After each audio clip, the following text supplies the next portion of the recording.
Kita sampai di ayat 90 surat Al-Maidah. Surat Al-Maidah ini tentang hidangan ya. Meskipun ceritanya itu tentang hidangan yang diminta dan disediakan dari langit. Ya. Tapi dalam ayat ini juga banyak bicara tentang makanan, ya, hukum-hukum makanan seperti kemarin. Kita juga bicara tentang makanan yang halal dan makanan yang haram. Bicara tentang apa yang sebenarnya halal, tapi diharamkan oleh Bani Israel waktu itu. Dan kita juga sudah membahas tentang halalan itu apa, thayyiban itu apa. Nah, pada ayat 90 ini, kejelasan tentang hukum khamr, hukum judi, ya, termasuk hukum mengundi nasib, dan termasuk hukum berkorban untuk selain Allah. Tidak hanya berhala ya, apapun selain Allah. Di kalimatnya, a'udzubillahi minasyaitonirrajim, ya ayyuhalladzina amanu innamal khamru wal maisiru wal ansabu wal azlamu rijsum min amali syaitan. Pertama diterangkan dulu sama Allah. Orang-orang beriman, ya ini berarti hanya untuk orang beriman. Yang nggak beriman ya nggak usah protes ya. Kalau kamu memang mau melanjutkan itu ya monggo. Ini hanya untuk orang-orang yang iman, yang percaya akan firman Allah, yang percaya bahwa semua hukum Allah itu pasti ada manfaat di balik itu untuk menghindari mafsadah ya. Hai orang-orang beriman, innamal khamru, sungguhnya minuman keras. Pertama yang disebut adalah minuman keras. Terkait minuman keras ini ada 3 tingkatan hukum ya. Ada tingkatan bagaimana Allah memberikan hukum itu tidak langsung tidak langsung kepada apa ya, jangan gitu, jangan enggak, tapi bertahap. Jadi tidak langsung dilarang. Kenapa? Karena khamr ini memang sejak dulu itu menjadi minuman tradisional. Jadi di Arab itu waktu itu khamr atau minuman keras itu memang penting untuk menghangatkan tubuh ya. Jadi dia bukan sesuatu yang sifatnya ilegal atau sifatnya pidana gitu, enggak, sesuatu yang biasa diminum, dan ya kayak kita minum teh gitu. Jadi itu minuman tradisional mereka, khamr itu. Nah, karena itu maka hukum Islam dalam melarang khamr itu tidak langsung serta-merta dilarang gitu, enggak. Tapi diterangkan secara bertahap. Jadi yang perlu dipahami bahwa awal-awal Islam itu para sahabat ya masih minum khamr loh ya. Masih. Artinya awal-awal Islam itu enggak kok kemudian langsung dilarang gitu ya, enggak. Sama dengan berjilbab ya. Berjilbab itu kan awal-awal Islam ya enggak langsung umat Islam bertutup aurat, enggak. Malah kalau berjilbab itu di awal perintah bertutup aurat kan surat Al-Ahzab ayat 33 dan 59 tuh. Yang menerangkan bahwa bertutup aurat tapi masih boleh kelihatan lehernya. Jadi bertutup aurat masih hanya rambutnya saja, telinganya pun masih kelihatan boleh. Leher pun masih boleh gitu. Itu urutan aturan di dalam bertutup aurat untuk perempuan. Artinya memang bertahap. Lalu kemudian surat An-Nur ayat 1 itu baru diterangkan tentang untuk mengulurkan jilbabnya itu ke dada mereka. Berarti leher sudah tidak boleh. Nah, sebegitu bertahapnya Islam itu menunjukkan bahwa dakwah Islam itu memang luar biasa ya dalam mendekati orang, nggak gerusa-gerusu. Ini nggak boleh, itu haram itu ya. Jadi pertama begitu. Pertama diterangkan dalam Khomer ini itu Allah menerangkan apa coba? Hanya menerangkan bahwa oke, Khomer itu minuman tradisional kamu itu memang ada manfaatnya. Tapi mafsadah atau mudorotnya, dampak buruknya itu lebih jelek, lebih banyak. Jadi Allah menerangkan memang Khomer itu ada nilai positifnya, tapi nilai negatifnya lebih banyak, begitu. Begitu. Ini sampean harus nanti bisa menerangkan semua ya, supaya gitu. Lalu kemudian naik setelah lama, beberapa tahun, beberapa ini kok makin lama makin banyak kelihatan mafsadah tapi nggak banyak meninggalkan dulur-dulur muslim itu. Maka kemudian dilarang. Tapi dilarang nggak langsung dilarang. Jadi hanya dilarang pada saat akan sholat. Ya gitu. Jadi larangan tapi masih terbatas. Terbatas hanya ketika akan sholat. Khomer itu. Larangan terbatas hanya ketika akan sholat. Nanti khawatir soalnya ternyata banyak para sahabat itu yang ketika sholat masih meracau. Sehingga membaca doa sholat itu tidak ngerti apa yang diucapkan, ngelantur gitu loh. Sehingga Khomer dilarang secara terbatas ketika akan sholat atau ketika melaksanakan sholat. Lalu setelah itu mulai ditinggalkan. Tapi kok masih banyak yang di luar itu dan menimbulkan banyak mafsadah, maka kemudian baru di ayat ini, di surat Al-Ma'idah ini, dilarang secara total, fajtanibuhu. Itu adalah min amali syaitan. Itu adalah kerja-kerja pekerjaannya setan. Nah, baru diterangkan secara total. Itu. Jadi tahapannya itu. Ada ayatnya semua itu. Ya, jadi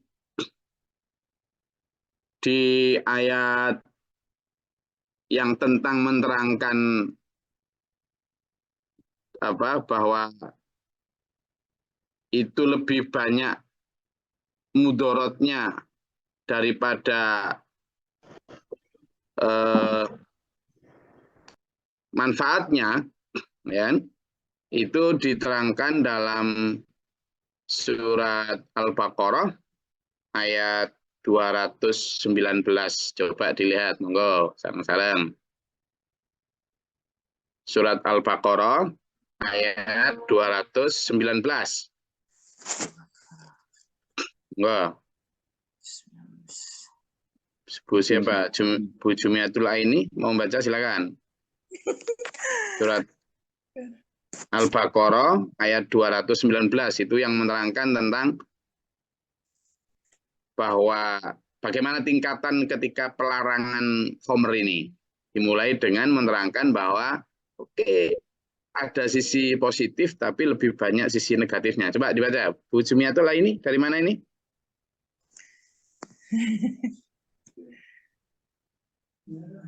Jadi nyalain mikro. Dari Ukus, Gus. Silakan dibaca di surat Al-Baqarah Bu Jum ayat 219. Danmu? Ya, 19. Baca artinya aja enggak apa-apa.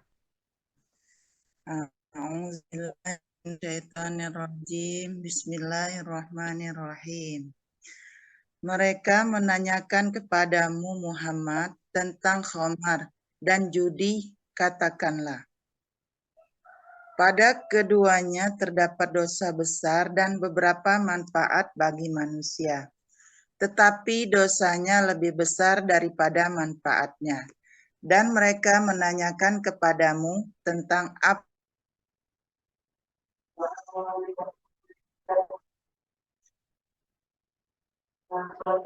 demikian Allah menerangkan ayat-ayatnya kepadamu agar kamu memikirkan.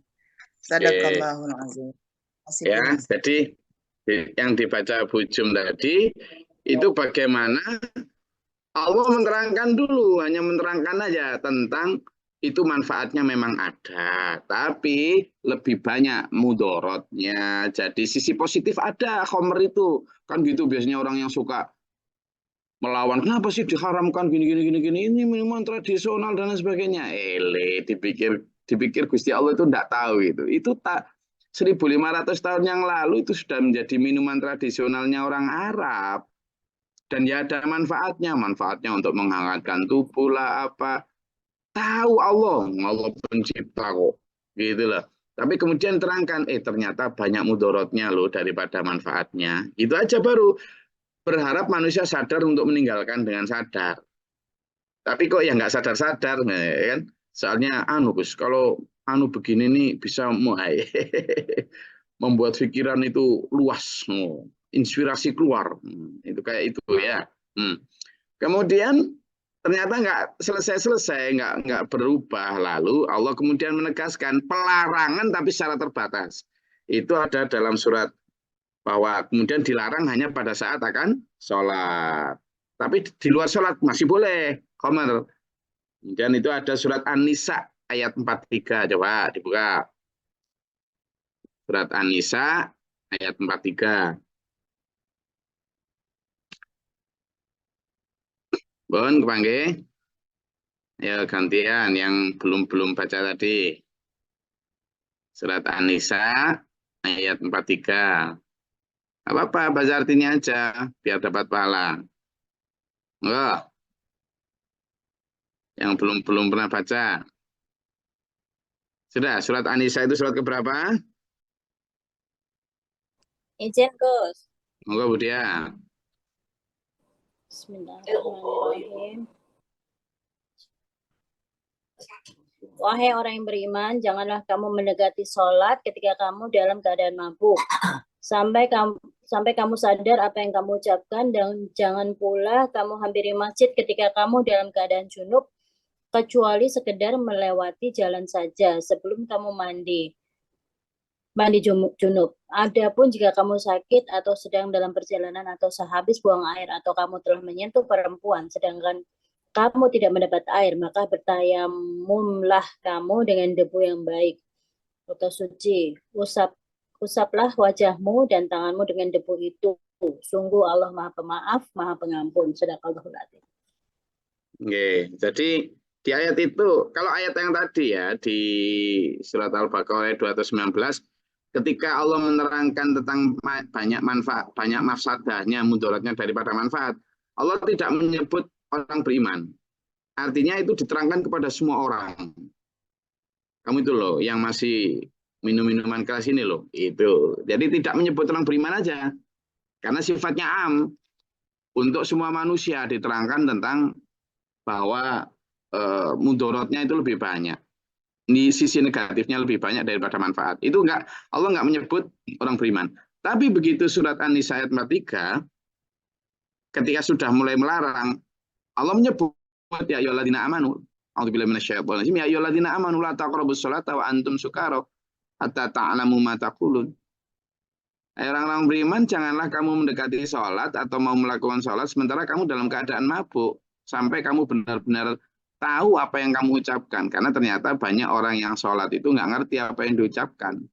Nah, ini juga bisa dijadikan rujukan kita. Kalau kita sholat ternyata nggak tahu artinya, ini berarti dianggap kayak orang mabuk, ya kan? Lola iya tak? Sholat tuh nggak ngerti artinya. Ngomong apa sama Allah kan? Itu. Contohnya orang mabuk di zaman itu kan ngelantur sehingga nggak tahu apa yang diucapkan. Padahal orang Arab kan, sementara bacaan sholat Arab, tapi dia nggak tahu kayak orang mabuk. Nah, sementara kita orang Jawa, orang Indonesia, mungkin nggak tahu apa yang kita ucapkan karena bahasa Arab. Nah, kita harus perlu tahu, makanya di SPMA itu diajarin toh doa sholat itu beserta artinya.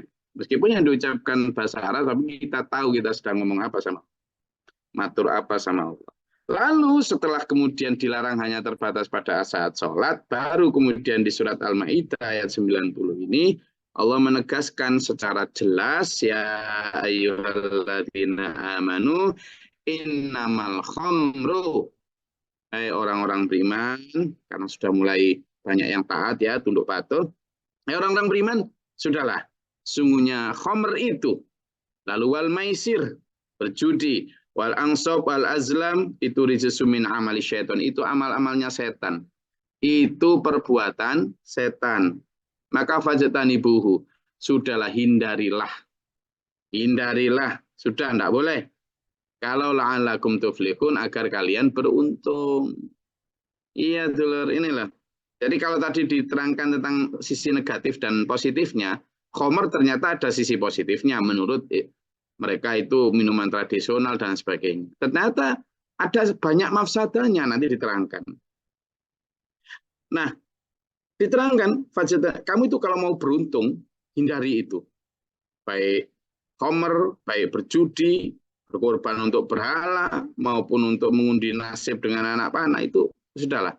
Kata Allah, kamu itu tahu nggak? Innama yuridu syaitanu ayyuqi'a bainakum al-'adawata wal baghdha'a fil khamri wal maisir. Ya, tahu nggak tujuannya? Kenapa jeleknya? Setan itu mengada-adakan perbuatan itu agar menimbulkan permusuhan di antara kalian. Loh, siapa yang mau menolak kalau orang habis minuman keras itu kemudian biasanya ngerusak? Ayo, faktanya begitu nggak?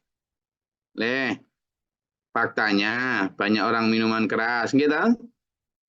Kemarin itu ada seorang laki-laki membanting bayinya sampai mati, sampai tewas. Ya karena habis minum minuman keras. Dan sudah tidak terhitung betapa banyaknya pertengkaran, pembunuhan, tawuran yang karena minuman keras, gitu. Nggih. Nah, itu sudah jamak, sudah umum, tapi kok ya masih dilaksanakan. Kenapa? Ya karena orang nggak ini, karena orang nggak masih belum percaya dengan firman Allah itu loh. Itu ujungnya itu masih belum percaya dengan manfaat dari hukum Quran diturunkan, itu masih belum percaya. Nah, itu yang membuat kemudian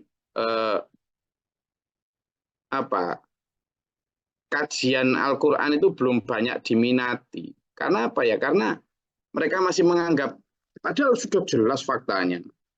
Al-adawata, pertama permusuhan. Mesti engkau berantem, tukaran, dan sebagainya. Wal baghdha, dan kebencian. Judi, dan sebagainya.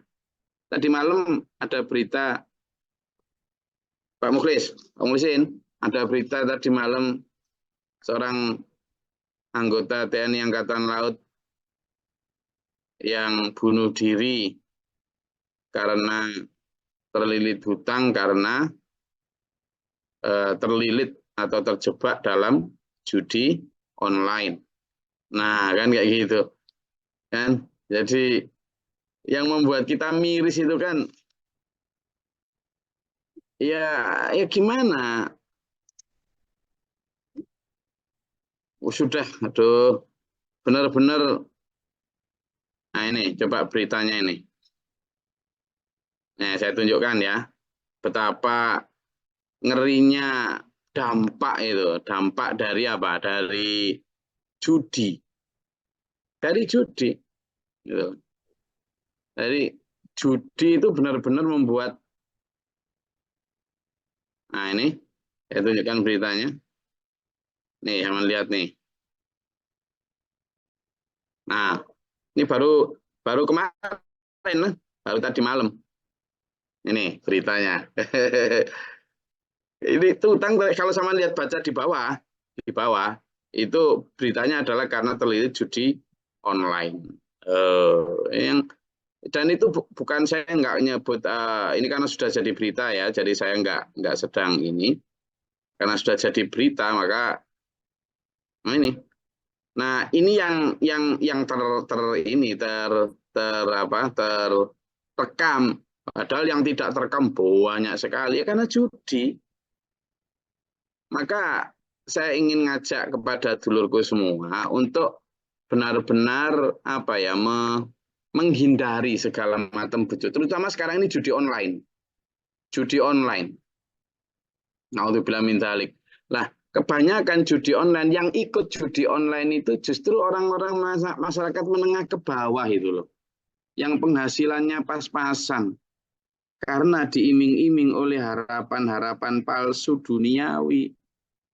Ya, akhirnya yang timbul itu wal baghdha fil khamri wal maisir, baik di dalam khamr maupun di dalam perjudian. Wa yasuddakum an dzikrillahi wa anis sholati fal antum muntahun. Dan setan berharap menjauhkan kamu dari mengingat Allah, dari taat kepada Allah, dari sholat, dari beribadah. Masa sih sudah tahu buktinya kayak gitu, kamu nggak mau berhenti lah gitu, kata Allah. Berhentilah. Maka wa'ati'ullah wa'ati'ir rasul wahdaru. Maka taatlah kepada Allah, taatlah kepada Rasul. Dan hati-hatilah dalam hidup. Gitulah Allah itu. Betapa sayangnya sama kita itu. Hati-hati dalam hidup kamu itu manusia gitu loh. Hati-hati dalam hidup. Kita itu suruh hati-hati tapi tambah malah gak karu-karuan uripe iki. Tambah iya loh, kita disuruh hati-hati tapi maunya kita itu kan sakar belagus ngono kok dilarang. Sama niku tak hati-hati kok dadak. Enak Pak Budi, hati-hati itu enak. Jadi kita selamat gitu loh. Tidak hati-hati kok ngaji apa kok dilarang gitu. Lho lah ya sama kita hati-hati. Yang nyuruh hati-hati siapa sih? Inilah. Wahdaru, dan berhati-hatilah kamu manusia. Taatlah kepada Allah, taatlah kepada Rasul. Allah nggak kelihatan, Rasul sudah wafat. Jadi sama taat sama siapa? Maka ini sama taat sama siapa? Ya sama pewaris Nabi. Jadi kalau Allah nggak kelihatan, Rasul juga sudah wafat. Lahirnya sampean taat dan nurut sama omongannya siapa? Ya omongan para pewaris Nabi yang menyampaikan dawuh Allah, dawuh Rasul, dan memberi contoh tentunya ya. Tapi kalau tidak mau kata Allah, fa in tawallaitum fa'lamu annama 'ala rasulinal balaghul mubin. Maka jika kamu tidak mau berpaling ya sudah, tidak apa-apa. Kewajiban Rasul kami itu hanya menyampaikan keterangan dan amanat yang nyata jelas. Kalau kamu mau ya malah itu untukmu sendiri. Qul aminu aw la tu'minu. Kamu mau beriman taat atau tidak beriman taat, semuanya untuk dirimu sendiri. Tugas para rasul yang dilanjutkan para pewaris rasul itu hanyalah apa? Menyampaikan. Hanyalah balaghul mubin. Hanyalah menyampaikan amanat yang nyata. Tidak memaksa, tidak juga ini. Jadi derek nggih monggo, boten derek nggih kok kaningoyo. Gitu loh, dulur. Ya, jadi makanya arahan Allah, arahan Rasul itu jelas. Kepada siapa kita taat, kepada siapa, dan diterangkan secara jelas bagaimana urutan-urutannya itu. Oke, itu dulur. Monggo kalau ada yang mau ditanyakan atau disampaikan silakan.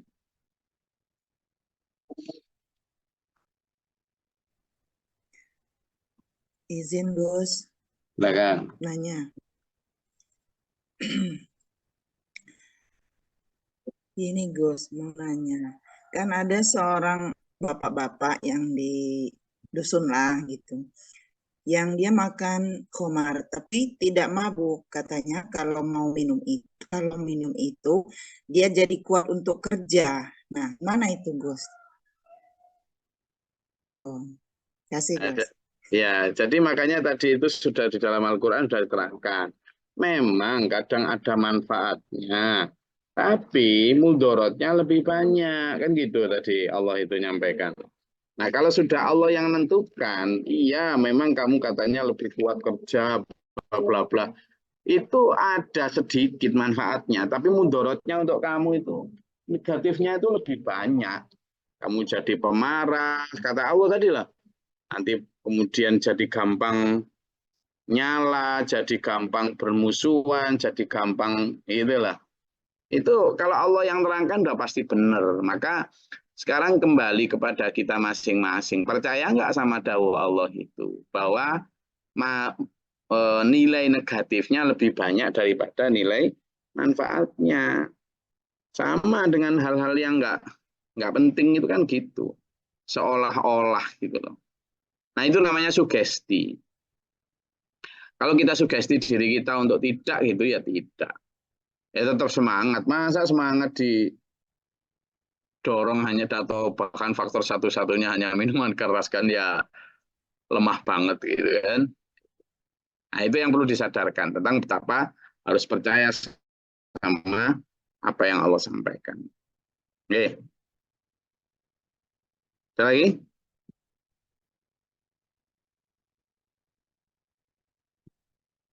Enggak, yang mau disampaikan silakan. Izin Gus. Ya Mas Ayo. Assalamualaikum warahmatullahi wabarakatuh. Bagaimana Salam. dengan yang memproduksi minuman keras, menjualnya atau memasarkannya, misalnya dia bekerja di salah satu perusahaan minuman keras. Apunten, Gus. Ya, jadi hukumnya haram ya. Jadi syariat itu diturunkan itu untuk dihindari secara utuh. Artinya orang yang jual, orang yang membuat, sampai orang yang meminum itu semuanya kena. Nggak boleh. Gitu. Jadi hadisnya jelas itu Mas Ayu. Jadi disebutkan dalam hadis riwayat Bukhari hadis nomor 2236 dan hadis riwayat Muslim hadis 4132 sebutkan Nabi SAW bersabda itu.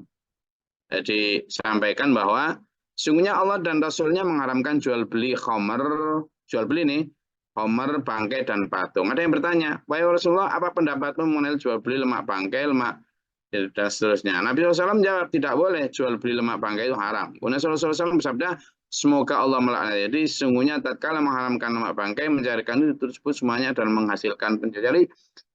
Orang yang produksi apalagi, orang yang jualan saja, yang ikut nganter saja. Nah kalau zaman bekerja di pekerjaan di perusahaan minuman khamr ya, jelas zaman berarti kan membantu akan terjadinya kemaksiatan itu, gitu. Jadi hindari ya. Jadi ada satu hadis lagi nih, hadis lagi dalam hadis riwayat Ahmad, hadis riwayat jilid 2 nomor 97, Abu Dawud nomor 3674, kemudian Ibnu Majah nomor 3380, dari Ibnu Umar bahwa hadis ini sahih hasan, disampaikan Allah melaknat khamr, orang yang meminumnya, orang yang menuangkannya, orang yang menjualnya, pembelinya, orang yang memerasnya, dan orang yang mengambil hasil perasannya, orang yang mengantarnya, dan orang yang meminta diantarkan. Loh, itu mah dilaknat Allah. Itu. Jelas ya? Siap, Gus. Sudah saya jelaskan seluruh hadisnya, nomor-nomornya, dan sebagainya. Gue dipirsani sendiri. Ada lagi? Izin Gus. Oke. Ini sedikit di luar konteks Gus. Karena ada pertanyaan. Ada orang yang tanya. Ini kan kebetulan ada lagi viral video orang apa itu? Yang Konghucu atau apa itu yang datang ke masjid kemudian mereka beribadah di masjid itu Gus. Apa hukumnya itu Gus? Nah, terus Ya, hukum kita jelas ya, enggak boleh. Artinya itu pun saya rasa dalam konteks toleransi manapun enggak hanya kita ya, dalam konteks toleransi di Pancasila pun enggak boleh. Kita misalnya sholat di gereja atau kita kemudian sholat di pura, di vihara, itu kan menghina mereka, ya tidak boleh. Sama dengan kalau mereka kemudian melaksanakan ibadah di tempat kita. Kalau atas nama toleransi, saya rasa toleransi yang keliru itu. Toleransi yang keliru itu mengganggu ya. Jadi sampean sholat di masjid gereja mereka itu mengganggu mereka. Sampean sholat di misalnya sholat, apalagi jahar misalnya. Sampean mengatakan misalnya, Qul huwallahu ahad, Allahu somad. Katakanlah tidak ada Tuhan selain Allah. Allah lah yang Maha Esa, tidak beranak dan tidak diperanakkan. Sampean sholat gitu, ngomong gitu, kemudian di gereja. Padahal gereja itu mengimani bahwa Allah beranak. Kan menghina berarti. Nah, toleransi yang kayak gitu yang kebablasan menurut saya, keliru. Atau sholat misalnya di vihara atau di pura. Terus sampean karena sholat itu kan syaratnya harus suci. Terus sampean sucikan dulu tempatnya. Nah, kan menghina itu. Sama ketika mereka kemudian beribadah di tempat kita. Itu juga enggak. Itu kan ada rasa tidak nyaman. Toleransi itu dari kata bahasa Latin artinya tolerate. Yang artinya membiarkan. Namanya membiarkan itu tidak mengikuti, juga tidak intervensi, tidak membenci, tidak mencaci. Itu aja. Tapi tidak kok saling mengikuti gitu loh. Dan saya sarankan Mbak Warsa, kalau ada yang kayak gitu nggak usah dimasukkan pikiran. Memang ada satu gerakan yang mencoba untuk mengadu-aduk perasaan orang Muslim dengan cara menyebarkan gitu-gitu, dan memang disengaja untuk memancing. Saya sih kalau ada kayak gitu tak skip. Karena saya tahu itu memang kerjaannya satu pihak untuk memprovokasi. Kadang mereka gitu memang disetting seolah-olah benar-benar terjadi, padahal settingan yang hanya untuk mencoba memprovokasi. Saya tidak terprovokasi, saya nggak mau baca berita kayak gitu, karena saya yakin itu provokasi, gitu. Dan itu jelas keliru kalau dalam pandangan toleransi, baik dari sisi negeri kita Pancasila maupun dari sisi agama. Kalau saya berita-berita kayak gitu, buat saya berita receh, itu berita yang ya nggak penting. Kenapa? Karena saya yakin itu untuk memprovokasi kita, untuk memprovokasi agar kita kemudian berpolemik, habis waktu kita, lalu melewatkan ada berita-berita besar yang harusnya kita kritisi.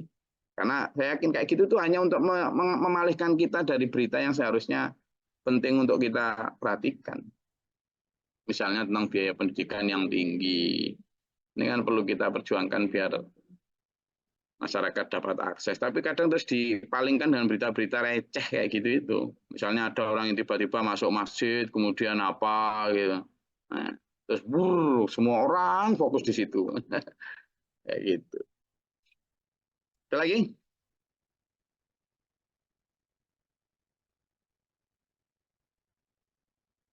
Ya, yang mau disampaikan? Bagus, tadi pertanyaan Pak Warso juga penting untuk memastikan kita benar-benar waspada. Wasdaru, hati-hatilah gitu. Ada lagi? Oke, kalau tidak ada, saya rasa cukup kajian kita pada pagi hari ini. Tetap semangat, mengharap ridho Allah, ampunan Allah, dan kita harus tetap ya menjadi al-balagh tadi, sebagai penyampai pesan, sebagai penyampai risalah, penyambung lidah Rasul, penyampai dan penyambung firman Allah ya. Dan jangan khawatir, kalaupun misalnya ada yang berpaling dari arahan atau ajaran kita, itu sudah mafhum, biasa ya. Tugas kita hanyalah menyampaikan, hidayah itu urusan. Semoga Allah merahmati kita, menuntun kita dalam siratal mustaqim, beri kita kesehatan jasmani rohani, rezeki yang baik, sakinah mawaddah warahmah, terjaga dari serangan dajjal dan diselamatkan dunia akhirat kita ila akhirnya. Amin. Allahumma sholli wa sallim ala sayyidina. Allahumma fir lil mu'minin wal mu'minat wal muslimin muslimat wal ahya'i minhum. Allahumma ihtina fi man hadayta wa afina fi man afayta wa lana fi man tawallayta wa barik lana fi ma atayta wa qina syarra ma qadayta. Astaghfiruka wa atubu ilaika. Allahumma da'fa'na al-bala' wal waba' wa qad hasdina min al-jinni wa syaitan jamin kafar rabbana najina wa rabbana wa la taj'alna fil qawmi dhalimin wa marfa' darajatana. Rabbana man tubna ma syaitin rabbana tuzigh qulubana ba'da idh hadaytana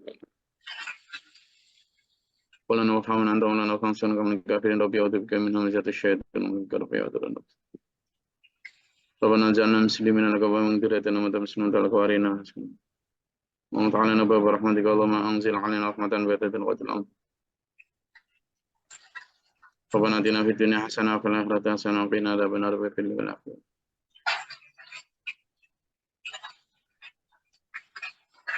وأنا ربك رب العزة عما يصفون سلام الحمد لله رب العالمين والسلام عليكم ورحمة الله وبركاته.